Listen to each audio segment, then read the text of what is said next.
Morning. How the devil are you all doing this fine day? Well, me, obviously, very glad it's Friday. That goes without saying. Also glad that today doesn't require me to leave this office for anything other than a cup of tea. So pleased about that because it's freezing out there.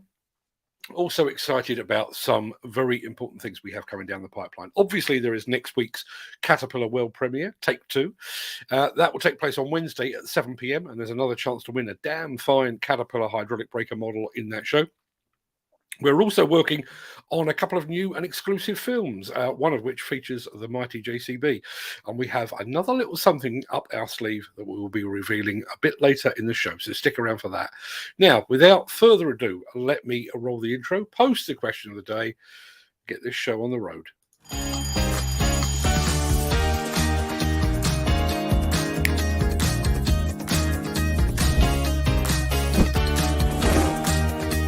Welcome to the Breakfast Show.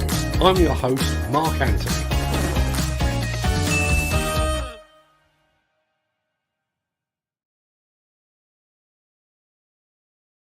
It is Friday, the 9th of December, and as that remarkably persistent guy just said, welcome to the Breakfast Show. I am your host, Mark Anthony. In today's show, we're dozing in India with, appropriately, an Indian dozer. Liebherr focuses on energy reduction.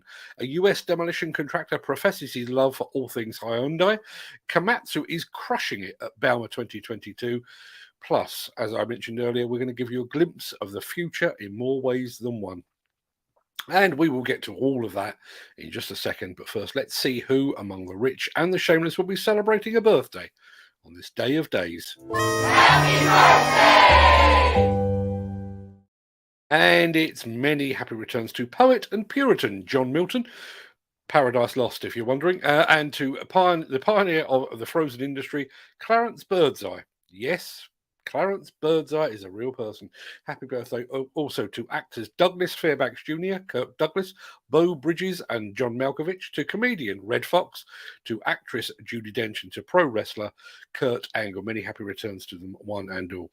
Sadly, we must also say a fond farewell today to Jet Black, the drummer from the Stranglers. Stranglers were one of my favourite bands back in the day, and Jet Black was its driving force. May his drums ring out in the great concert venue in the sky.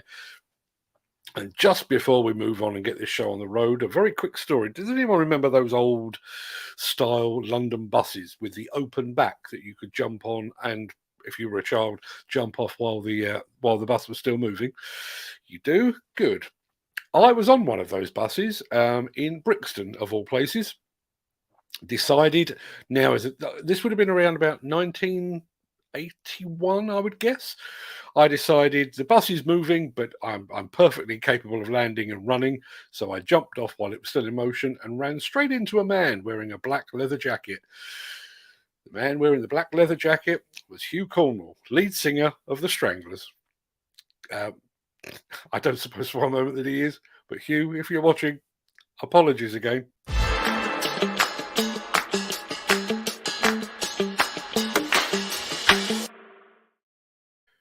Our first film today has been pulled from the file marked, well, you don't see that every day. It features a dozer built in India by a company called BML, which, as it turns out, also makes wheel loaders, excavators, backhoe loaders, motor graders. We're concentrating on dozers today, so check this out.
by way of scale, that dozer was working alongside a Komatsu WA600. That's a near 60-ton wheel loader. The dozer itself weighs in at 38 tons. And if you'd like to know more about BEML, you can use the link I've just posted in the chat.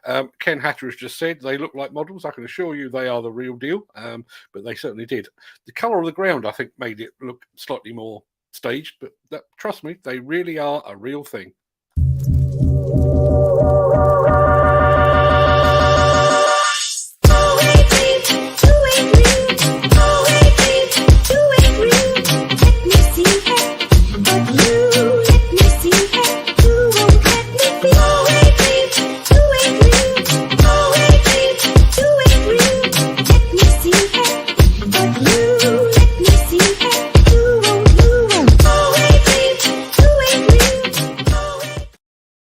I don't think we've produced a single show in the past 2 weeks in which I haven't spoken about fuel. Future fuels, fuel availability, and fuel costs. It's been a constant topic of conversation. So why stop now?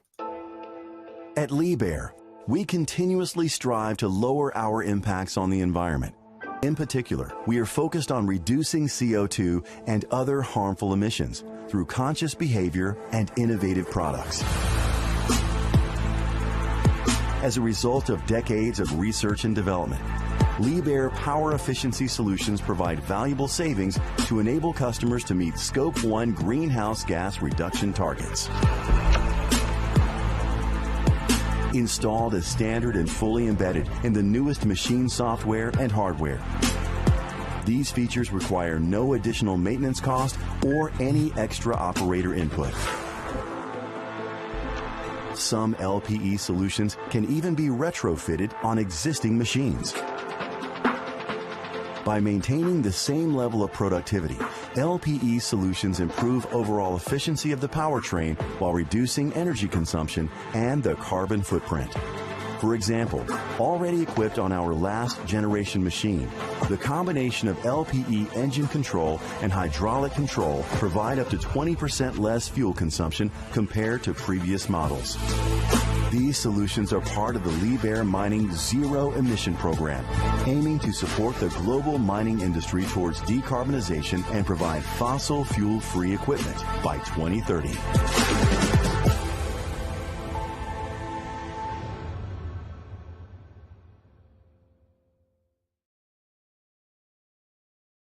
Yep, comes as no great surprise to see Liebherr at the very forefront of the fight to reduce CO2. Let's face it, they're at the forefront of pretty much everything else. Now, speaking of fuel, as we just were... Since the finance bill came into effect in April, the construction industry has seen a surge of fuel thefts. The rising cost of living has placed an additional risk of theft by employees and contractors, as well as opportunistic thieves. By using diesel dye and placing warnings of its use, you are sending a clear message that this is your fuel.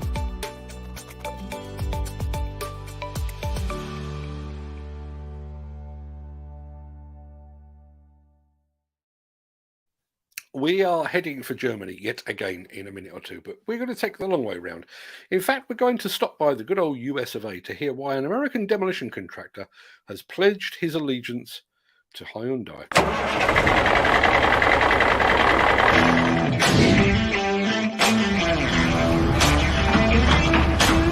My name's Jason Hedges. I'm the superintendent for United Demolition, job site manager for Bridge 27, 26, and 14 on I-285 just north of Atlanta.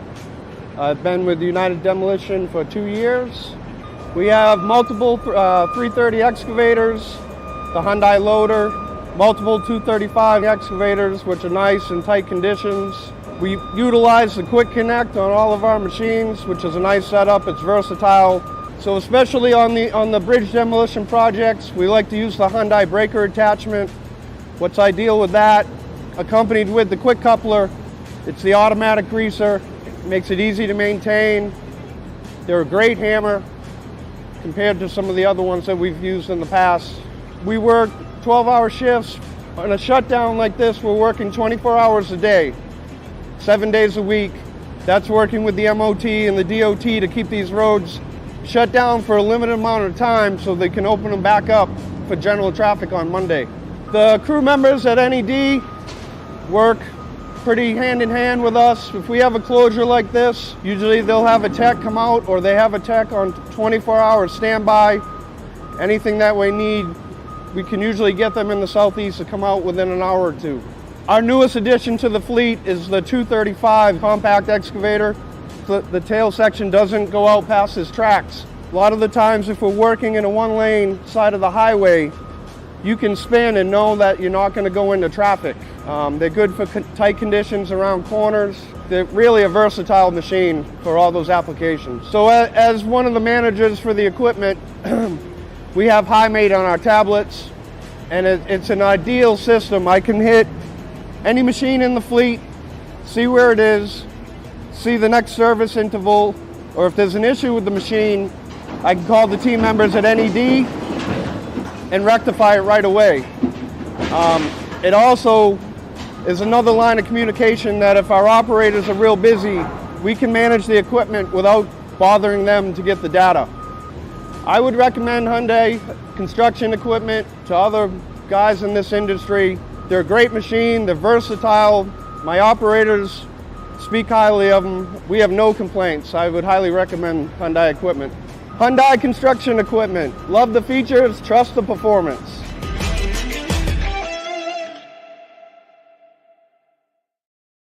Hyundai, the man said. Hyundai, from the country that brought you aluminum. Don't put your passport away just yet, because we are Bavaria bound right after this.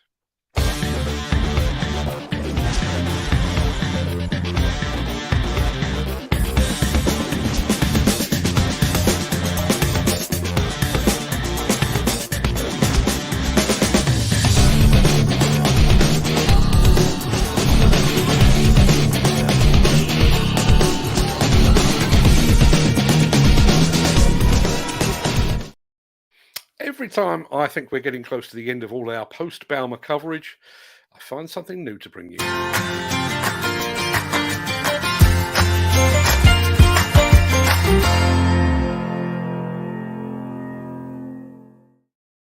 We have previously shown you some of the mobile equipment on display with the fine folks at Komatsu. Now it's time to show you something a little less mobile, but still from the Komatsu stable. The mobile crusher. That is our BR380, and we're going to bring this baby onto our demo area now. It is being operated via remote control, which you'll see just on the big screen here now, by our operator Peter. And Peter, as you can see, can multitask. He can operate the PC290 as well as bring in the BR380 via the remote control. What we see here is Komatsu's first 02 machine in Europe, and you may ask yourself, how is that possible? Very easy. Komatsu purchases the equivalent of CO2 produced by the machine every year for the lifetime of the machine.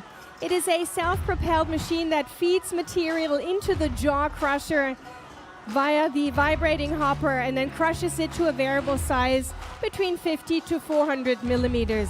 Now, what you will have seen here on the side is that our Lars already connected the water hose, and that is so we don't have so much dust now in the air.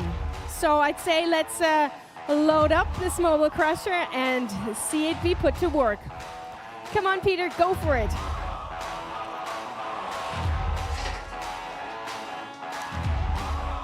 So the first thing you're going to see is that on the right side, the smaller fragments as well as sand are being ejected.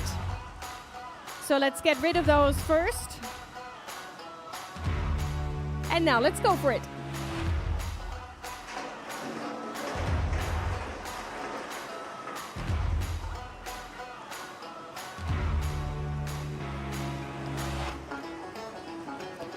So metal parts are being removed with the magnetic separator, and the separated material is being conveyed with the injection belt.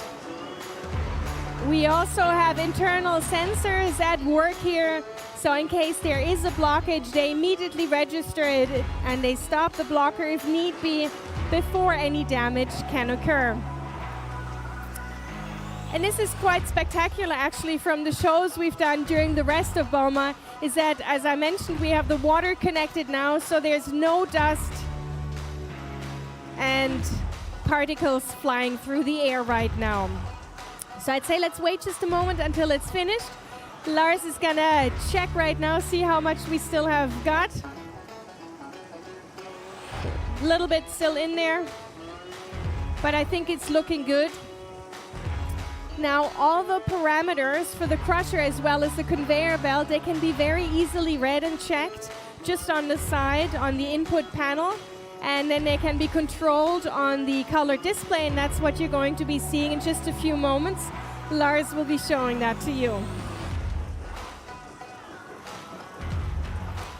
See now, Lars is opening up the side panel to show you. You can see the color display.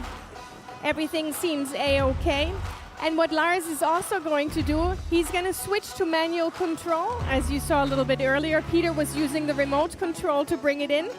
So let's switch it up to manual now so that Lars can use the upper drive control to park the machine.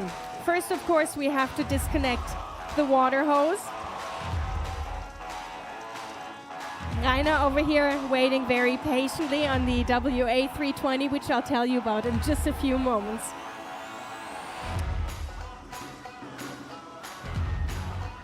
Okay, next thing that Lars needs to do is he needs to make sure that the pre-screening is stowed away. And close the side panel, and then we are good to go.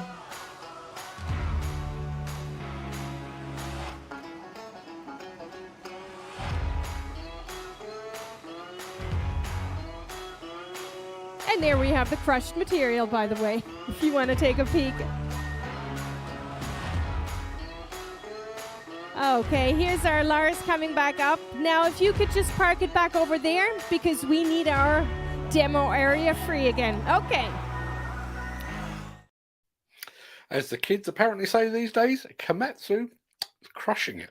The Miller GT series heralds a new era of unrivaled power and cutting-edge intelligent coupler technology, increasing job site safety, machine versatility, and productivity. It's the added versatility that you need at the value you can afford. To find out more, visit millergroundbreaking.com. Okay, so I've been talking for quite some time now about a new thing we've been working on in the background. Well, that new thing is almost here. In fact, the first episode is now in its final edit and we'll be bringing it to you shortly. However, to build the excitement, to whet your appetite just a little bit, here's what just the intro looks and sounds like. The demolition and construction industry is developing at a faster pace than ever before. New equipment, new technology, and new forms of fuel are revolutionising the sector and changing the very landscape of the industry. We have created an entirely new audio and video podcast series to chart that progress and to help keep you abreast of these rapid and revolutionary changes. This is Tech Foresights.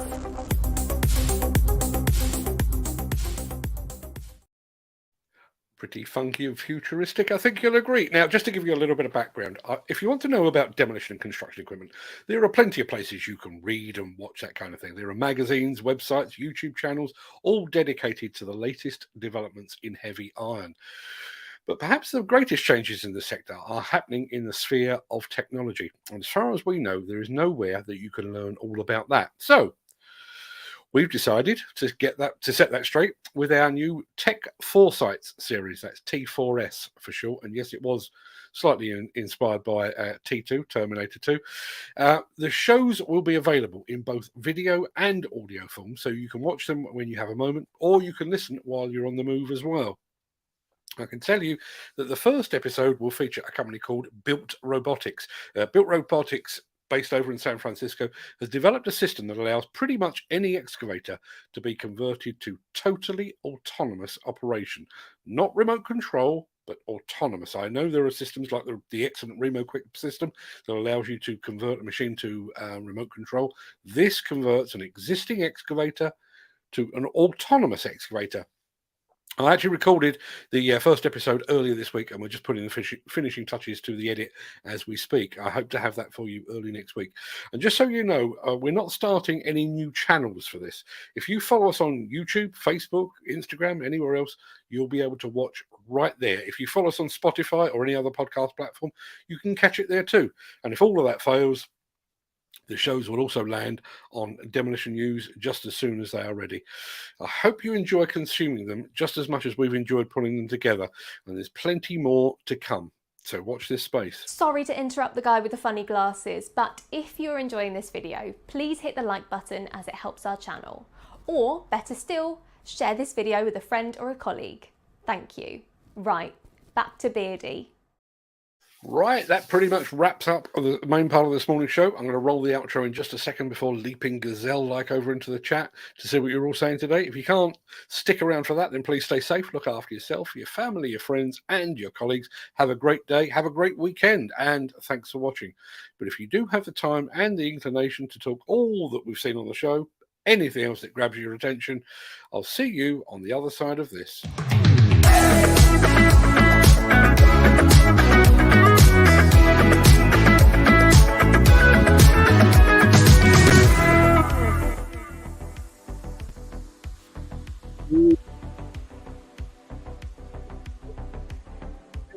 While we're doing this fine and very cold day, let's have a look through the chat. I think Nick Drew was first off the mark this morning. Morning, Nick. Thank you very much indeed for being here. I saw you were on your travels yesterday. I'm sure we'll be learning more about that in the not too distant future. Jim Turner's here as well. Morning, Jim. We'll come back to Jim in just a second. Our friend Mark Whiting is here as well. Morning, Mark. Thank you very much indeed for joining us. There's my question of the day. Where are you watching from today, and is it cold? I'm going to guess if you're in the UK, yes, it's cold, but interested to know where you're watching from. Always like to keep a handle on exactly where everybody is. There is Gary Muirhead. Morning, Mark. Morning, gang. Cold outside. Just seen two brass monkeys looking for a welder, as well they might. It really is very, very cold out there. Although, I came down here to start work on the show at about 6:30 this morning, and the wife's car was white with frost. She was due to go out about an hour ago, and all the frost had gone. So I don't know whether it's warmed up a bit out there or whether it's just in direct sunlight. I'm not entirely sure, but I'm going nowhere other than the kitchen to make myself another cup of tea. Mick Norton's here as well. Morning, Mick. Thank you very much indeed for being here. Ken Hatcher is here, and it's -4 down in Welsh Wales at the moment. Good luck with that, Ken. Crank that heating up. Wouldn't blame you any at all if you did. Dan Cullen's here as well. Good morning, everyone. Thank you very much indeed for that, Dan. Let's have a look. A Region 5 bus. I don't know if it is a Region 5 bus. All I know, I can't even remember the number of the bus, but it was one of those open back ones, and had a quick look out. Had a peek out like this. Thought that looks clear. The bus was probably doing about 15 miles an hour. I thought that won't be a problem. And I managed to run straight into the back of the lead singer of the Stranglers. Although being a rock and roll star, he barely broke his stride. He stuck around long enough for me to apologise and recognise who the hell he was. And yeah, Hugh Cornwall. That was my brush with fame with Hugh Cornwall from the Stranglers. Question of the day. Jim Turner is in the cab of a Hitachi 13-tonner. Yes, it's cold outside, but not in here with the heated seat and the blowers on. Don't blame you one bit. That's what I could do with in here, actually. I know the microphone would probably pick up the sound, but a couple of nice warm air blowers in here, that would be lovely. Or maybe under the desk. Keep the old tootsies warm. Let's have a look. I'm rattling through here. Should you wish to find out more about the BEML dozers, or their graders, excavators, wheel loaders or backhoe loaders, that's where you can find them. BEMLindia.in. You can go and take a look at that for yourself. Ken said they look like models. I can assure you they were real, but I totally agree. They certainly did. I'm fairly sure Nick Drew has got a comment on that. Got some BEML photos in my archive. Nick, share away. I have to admit, I'd heard of them, but I don't think I'd ever actually seen one move material in anger. So yeah, very interesting to see that. Mick Norton says that wheel dozer brought back memories of the Zettelmeyer in the 1960s. What happened to the Zettelmeyer? Now, Zettelmeyer, I'm trying to remember who bought them. They were bought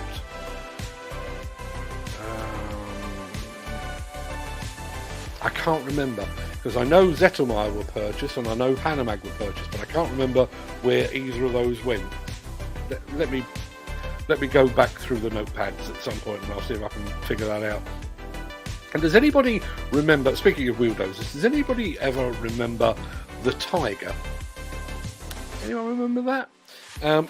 Basically, it was a UK company. I'm sure they were based around in sort of Hertfordshire way, who were taking big Caterpillar wheel loaders, like a Cat 992, and converting it to dozer operation. Despite the fact they were based in the UK, I don't think they ever actually sold one here. They certainly sold some over to the US for coal applications. If anybody remembers that, I'd love to hear from you. Being a bit greedy with a wheel dozer, too much wheel spin. Yeah, absolutely. Unfortunate. Well, no, it's not unfortunate. That's why the wheel dozers are suitable for lighter material and not what looked like fairly heavy clay that they had there. But I was there mainly to watch the dozer anyway. Peter Ferguson, late again. It's okay. No black marks around these parts, Peter. You turn up when you can, and even if you don't turn up during the show, we'll watch you back afterwards, which an increasing number of people are doing. We have seen an uptick in the number of viewers over the past couple of months, and more specifically, we've seen another uptick since we started broadcasting live to YouTube about a week ago. So that's had a good positive impact. In actual fact, no, I can't see it right now. We will probably hit our 20,000th subscriber on YouTube at some point, either late tonight or tomorrow morning, because we are picking up subscribers like they're going out of fashion at the moment. To the point where, and these figures just boggle my mind, we had something like 400,000 people watch our YouTube channel yesterday, and I think it equated to more than 800,000 people who tuned in over the past 48 hours. Just ridiculous numbers. We are, I think we picked up, off the top of my head, it was something like 6.8 million views in the past 28 days. 6.8, I just boggles my mind. I was actually saying to my son Fred yesterday, when we first started with YouTube and Instagram and Facebook and all of those things, we used to be quite happy with if one of our videos got 1,000 views. Then we got slightly blasé about that, and 10,000 was the new high, and then we got to hundreds of thousands and got awfully excited about that. We're at the point now where 1 million views on an Instagram video, a TikTok video, or a YouTube video, I wouldn't say it's regular, but it's that frequent and that common now that we're now looking for the tens of millions as the standout. Just crazy. And I this nothing to do with me. I just turn up and press some buttons and do this. Just an astonishing demand for this kind of thing. Ken Hatcher has restated his love of the light levers on Hyundai, as he often does. That USA Demolition 360 is required to achieve 12 to 24 hour shifts. No electric version could meet that need. No, it couldn't. And I don't think anyone is actually expecting it to. One of the real eye-openers with the trip to JCB, and again I will reiterate just how transparent and open the folks at JCB were about their road to zero emissions, was the fact that they originally thought that electric was the panacea we'd all been seeking. They then decided that maybe it wasn't, and maybe hydrogen fuel cells were that panacea. They then decided that's not, and now they are focused very, very much on all things hydrogen combustion. And a hydrogen combustion engine, so long as you can get hydrogen to the site, that's where the 12 to 24 hour shifts will come in. So yes, going back to, I wish I knew the lady's name over on the Komatsu stand, but she was doing back to back. They were doing commentaries or live demonstrations about once an hour, and they were alternating, so they'd do one in German and then one in English, one in German, one in English. Same lady did them all and did them absolutely seamlessly. Obviously working to a script, because I stood around and watched them a couple of times or walked past while she was talking, and you know they were consistent. But she really was, I mean, both good. I'm assuming she was good in German, I don't know, but certainly good in English, and very, very consistent as well. I think that's how work should begin. In actual fact, I may get my wife to start each show with that. Come on, Mark, go for it. No, I don't think I'll do that, actually. That would get very annoying very, very quickly. Gary Muirhead, Peter, be doing here one job. Be doing her job one day. He's learning. Not sure what that's all about. They really did. Perhaps not surprisingly, the Komatsu display and demonstration area was quite big. It was quite big. But when you saw it between commentaries, there wasn't a great deal of room. They had a lot of machines. They probably had 12, maybe 15 different machines, including that big PC4000E, including a big mining truck, including a big wheel loader. And when you looked at it, it was they just don't have the room to swing the proverbial cat. Cat were in the hall next door. That's a whole other story. They didn't have a great deal of room to work with, and yet the demonstrations were so well orchestrated and choreographed that they were able to show all of the machines, including the PC4000E, which I was lucky enough to get in, and the PC490 with the high reach boom, with the K100 quick change boom system. They were able to show all of those in action in a fairly limited space. Amazing display, really was. Komatsu 380 Crusher revealed nothing new that hasn't been previously proven by other manufacturers. Mick Norton has obviously taken a nice large spoonful of cynicism today. There is nothing new under the sun, Mick, let's face it. All new equipment is by and large incrementally better than the one what went before. And that is another of the reasons that we are launching our new T4S Tech Foresights podcast and video show, is because most of the big changes are taking place over in the sphere of technology, whether that's machine control, machine guidance, machine monitoring and telematics, whether it's future fuels, whatever it might be, that's where the big changes are taking place. And as far as I'm aware, nobody is giving that part of the market the credit and the coverage that it deserves. Well, we're not going to stand by and allow that to happen, so we have launched T4S, Tech Foresights, and it is Tech for the number 4 sites. So it's Tech for Sites, Tech Foresights. You're all clever enough. You figured out what I've done there. Dan Cullen is watching from the seat of his Doosan in Hertfordshire, and it is freezing. Mick Norton is watching from the Rhubarb Triangle. Not quite as famous as the Bermuda Triangle, but there you are. Thank you very much indeed. IBH bought Zettelmeyer. Thank you very much indeed for that. There you are. And Peter Ferguson goes on to say that Zettelmeyer went to IBH and became part of Terex. There you are. Gary Muirhead is inside the cab with his X150 with a trusty steel wrist, of course. Quite right too. Any word on Dr. Terry interview? Oh, the pain and the suffering that causes. We've had a real issue over the surgery podcast for a period of about 3 months. Either I could make it and Terry couldn't. Terry could make it and I couldn't. We've had technical difficulties, we've had holidays, we've had sickness, we've had everything. One of the things that I'm going to be sitting down to do over the Christmas period, and this is my roundabout way of saying there probably won't be another surgery this side of the new year. One of the things that I'm sitting down to do during the shutdown for Christmas, and I'll be confirming dates on all that in the very near future, but one of the things I want to sit down and do is to start to build some kind of broadcast schedule. Obviously, this show will continue 5 days a week whenever I can. There will be times like last week where I took a day out to go up to JCB, but by and large, this will be 5 days a week. But I also want to factor in a Wednesday evening show 1 week, and then a week later do a Saturday social show, which we haven't done for a while. I've also got to factor in the new T4S shows as well, and Terry Cornby with the surgery is going to be part of that schedule. We started with a show. What I want is a channel.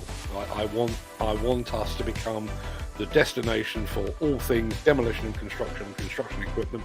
So pretty much, if you're here in the morning, you can see this. If you're here in the evening, you can see something else. If you want to just go and binge things like technology or equipment in action, you can go and do that. So that is the plan.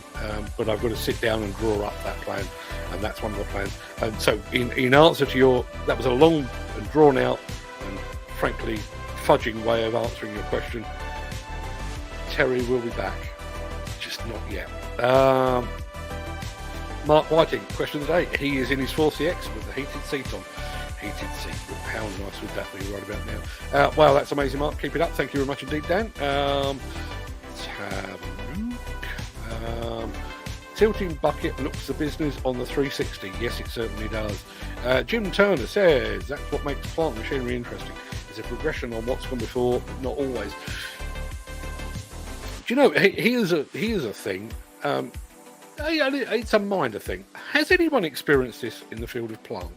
So my wife's last car was a Kia Sportage, and it's I can't remember what model it is, but it is a Kia Sportage, so it's a people carrier type of arrangement. And whatever model it was kind of the top of the range one of those, whatever it was, and it had all the things like obviously all the Bluetooths and the ABS and the heated seats and the sat nav and all of that kind of thing. Well, we had that for 4 years on a lease, and we chopped it in, and she liked it that much, and we bought another one, or we leased another one. Exactly the same model, only now the more up-to-date version, so a 4-year span, the more up-to-date model. It's got all the things that the other one had, but they've taken away. Although now it's a hybrid, it's a limited or a semi-hybrid, I think they call it. So it's a diesel, but it's boosted by electric and whatever the hell that goes on with that. But in the old car, there was a button that allowed you to shift the seat back and forth and change the rake of the back of the seat as well. That's gone. So they've put more tech, but that one, and bearing in mind my wife is 4'11" and I'm 5'10", we drive in very different positions. Having the electric on that used to be quite useful. Now it's back to levers. Has anyone experienced that with plant, where somebody has brought out a new model and they've actually taken away something that you not necessarily relied upon, but something that you benefited from? Be interesting to know, or maybe I should just be phoning Kia and asking what the hell they're playing at. -12 in Finland this morning. Life goes on. Finland. The difference is, Nick, you will vouch for that, because Finland is that bit colder, and I'll come back to that in a second, that they are totally 100% geared for it. The Rama factory, which I've been to up in Lahti a number of occasions, they have what looks like a charging point in their car park, but it is actually a system where you basically plug in your car engine and it keeps your car engine warm. So that when you finished your day at work and maybe you popped into the Rama sauna, and yes, Rama have a sauna, once you've finished and it's time to go home, 5 o'clock or whenever it might be, your car engine is already pre-warmed and the car starts first time and everybody's happy. They have no issue with snow. They have lots of snow, and they have proper snow, proper deep snow, but it's never there for more than half an hour because they've got a system to get rid of it. And yet here, somebody says snow and roads start to slow down. Bizarre. Are you doing a Saturday show before Christmas? And what about construction news for December? Right, okay, so let's have a look. Let me have a think. I do have a diary that I can access in front of me. I'm fairly sure that Christmas falls quite conveniently this year, on a weekend, if I'm not very much mistaken. Let's have a look. So the current plan in terms of what's left of the year, I'm not doing a Saturday show this week, although maybe I'll squeeze one in next week. but I'm planning to work right up until definitely the 22nd, and we might just have a bit of a chinwag on the 23rd. We are now entering the part of the year that us journalists dread, because the news flow has already started to dwindle. My email inbox is usually good for 110 emails on average per day. I'm now down to about 60 or 70, and it's dwindling. The telephone probably rang twice yesterday, and one of those was my wife. So that's slowing down. So there is going to be a bit of a slowing. It's also given us the time to work on things like our T4S show and a couple of other things that we're working on in the background. So we'll be working right up until certainly the 22nd, quite possibly the 23rd. And then after that, we are planning to come back. Let me have a look. I am planning to be back at work around about the 4th of January, something like that. Again, you know, we will have received no news whatsoever from about the 22nd through to the 3rd of January. So we might have to just turn up and have a bit of a chinwag amongst ourselves while the manufacturers and the contractors are getting back to work and actually starting to generate some news. So that's the plan there. But again, we will have the new T4S show by then. Fingers crossed. I mean, it's done. I'm just waiting to go through the final edit just to make sure that it lands as good as we can possibly make it. I'm enjoying the format. It's looking good. It's sounding good as well. We've even gone as far, not that you need to know this, but we've even gone as far as tweaking the audio just to make that really pop, so that if you are listening only, you still get the full effect. So that's coming as well. I've already said we're working on a show about embodied carbon. That'll be a dedicated video. We've also got in the edit at the moment a look at the road to zero, the long and winding road to zero in the company of JCB. That again is in edit at the moment. Hopefully that will be out this side of Christmas as well. And lots more besides. I am also hoping against hope that I'll be able to get Peter Haddock on the show between now and the end of the year for basically a bit of a look back at the highs and mainly highs of the year. Actually, there have been a few lows. I'm also planning an unscripted video that looks back at my year, because it has been quite a year in one way or another. So I'm planning to do that between now and the new year. So keep an eye out for that. We will keep you busy. Don't worry, Dan. We may not be here for a few days over the Christmas period, but trust me, we will not leave you without content to consume. Like the old Kenlo preheat. No, not too sure what the Kenlo preheat is, but listen, Jim is an expert on everything. If he says it was if there was a Kenlo preheat, I'm willing to accept that. From the bench seat and open cab of my Fowler Challenger dozer in a freezing 1963 to the ergonomics of it to the operator in 2022 is nothing but solid progress. Worth remembering that, I think. If you fancy a look back, you will remember. I'm going to answer this one because this is another one that's been slightly delayed. What was the crack with Neil Edwards this month? I'm hoping to get Neil on the show for Monday. That's the answer to that one. It's been delayed for reasons that will become clear when I speak to Neil, but we are working on that one in the background. If you go back to, or go over to our YouTube channel, which is called Demolition News, because, you know, we put literally seconds of thought into it, go and have a look back for our visit to the Munktel Museum up in Eskilstuna in Sweden, which, as well as being a great evening out, we did get to chart the progress of the old Munktel, which became Volvo, which became Volvo BM, which became Volvo Construction Equipment. And you see the way that the equipment has changed. And one of the things that was really telling, there was a machine there, literally a wooden bench seat, and I reckon maybe 6 or 7 inches from the back of the operator's head was the engine. And this was a big chuggy diesel engine that would have been deafening back in the day.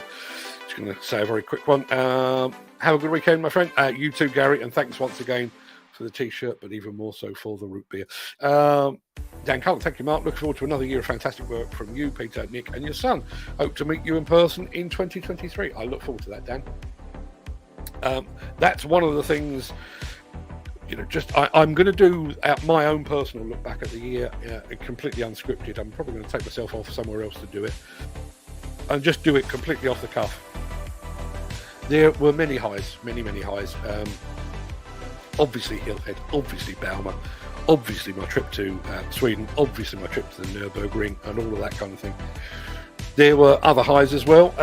The fact that I got to meet some of you guys, specifically I'm going to mention Ken Hatcher. Got to meet Ken up at Hillhead after 2 years of talking to him over the airwaves.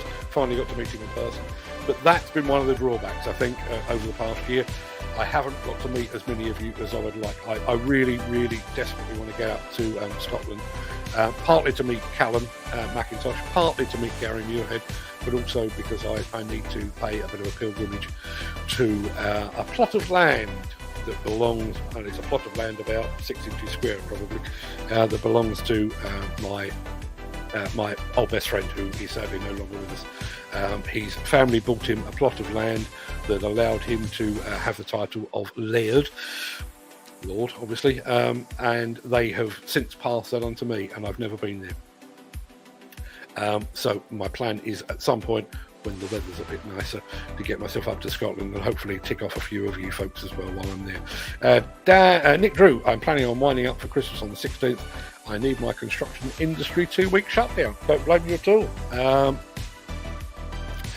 Dan Carl says, have a great day. Don't forget to tell your loved ones you love them.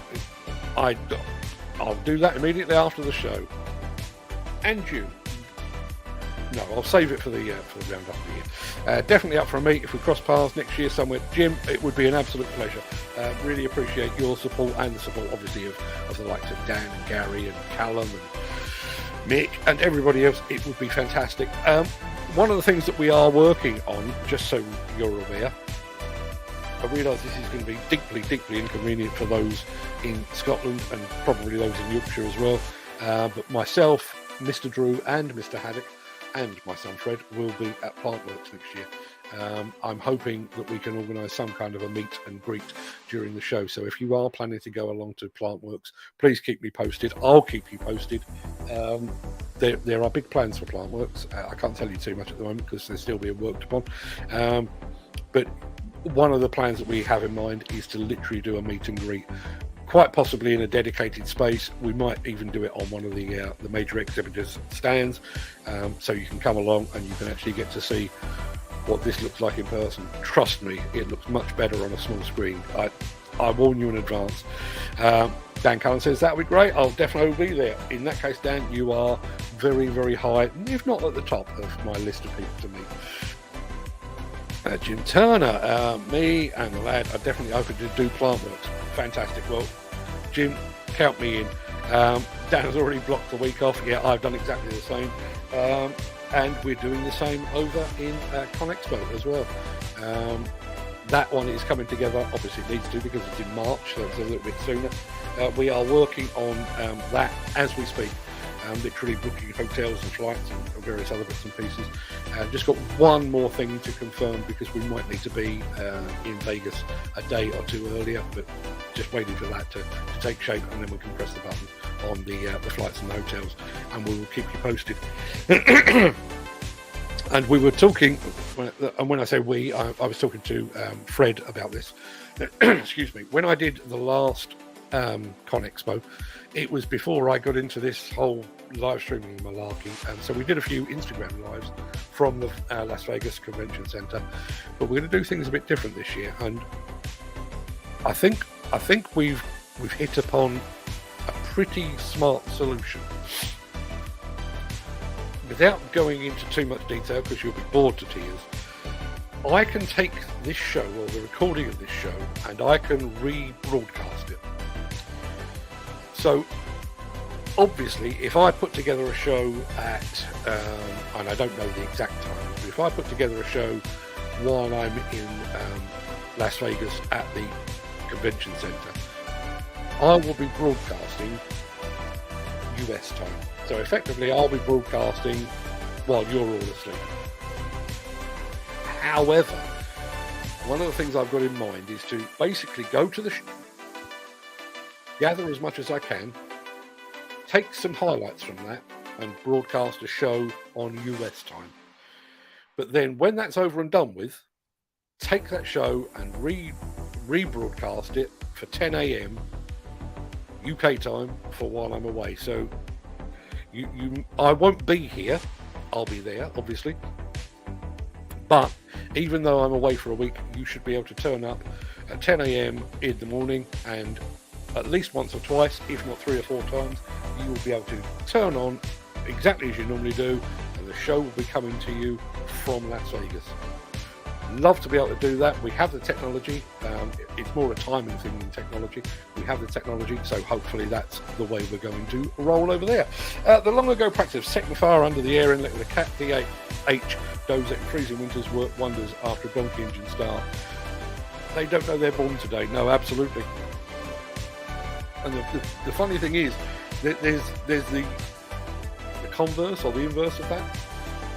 I remember a friend of mine who had spent a lot of, he was one of my former editors actually, he spent a lot of time working over in Africa, specifically I think he was based in Liberia for quite some time, and one of the real hazards apparently of operating equipment, particularly dump trucks and dozers, excuse me, was that the local workers would take a break at lunchtime and they would go for a siesta in the shade under the machine. And apparently it wasn't uncommon for somebody to fire up a machine and just roll straight over somebody that had been having a doze underneath. I'm sure they've sorted out the health and safety ever since. But yeah, keeping machines hot, keeping people cool, all of that. And here's another thing. We mentioned Zettelmeyer and I mentioned Hanamag. I reckon around about 1988, 1989, while I was working for Contract Journal, we had a Hanamag wheel loader on test down in a sand pit down in Kent somewhere. And we broke for lunch, and we were still around eating sarnies and drinking coffee before we started the afternoon session. And we watched one of the sandpit operatives, and it was like something out of a Sergio Leone movie. So in the distance, we saw this guy basically walking towards us, and it must have taken him, I reckon, 2 or 3 minutes to get from the far side of the sandpit to where we were.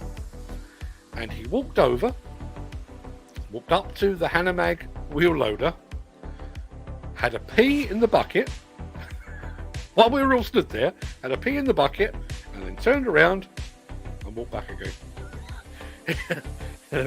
He'd walked basically the entire breadth, the entire width of a sandpit, purely so he could have a pee in the bucket of a wheel loader. Not the first time I've seen somebody do it, although I don't think I've ever seen anybody walk quite that far to do it. Does that still happen? Have we outlawed that now? Do you still pee in excavator and wheel loader buckets? I pretend I didn't ask. I don't want to know the answer to that question. People, that's enough. It's nearly an hour. I'm sure you've got better things to do. Keep warm would probably be one of them. I'm going to go away and make myself a cup of tea, because frankly I've earned it. I'll be back here again on Monday. But don't forget, Wednesday we've got that second part of the Caterpillar World Premiere, hopefully with Gilles Ronnet as well. We've also got T4S Tech Foresights coming for you next week as well. So tune in, take part, just hang out with the cool kids. I've been thinking about actually adding that to the description of these shows. Come hang out with the cool kids. I realise there's not a single person in our audience that counts as a kid, but we're all pretty cool, right? I'll be back here again 10 a.m. on Monday. Till then, have a great weekend, everyone. Thank you ever so much for being here. Go pee in a bucket. Stay warm. I'll see you soon. All the best.